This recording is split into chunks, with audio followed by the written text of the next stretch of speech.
Assalamualaikum warahmatullahi wabarakatuh. Magandang araw po sa ating lahat. Ako po si Shaira, ang nasa likod ng kantang Selos na siyang nagpasaya sa karamihan sa inyo.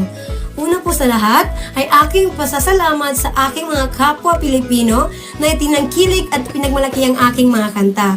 Hindi niyo po alam kung anong klaseng saya ang ibinigay niyo sa akin sa tuwing napapanood kong sumasayaw kayo sa aking tugtog o di kaya ay napapakinggan ko ang inyong sariling rendisyon ng Selos. Noong nilabas po namin ang kantang ito, ay hindi po namin inaasahan na papatok ito, lalong-lalo na sa mga kapwa naming na taga Luzon and Visayas. Naisip ko, sino ba naman ako? Isang dihamot na babaeng bangsamoro na nais lamang ipalabas ang kanyang hilig sa musika. Kung kaya, napakalaki po ng aking pasasalamat ngayon dahil napakadaming oportunidad ang nabuksan para sa akin mula nung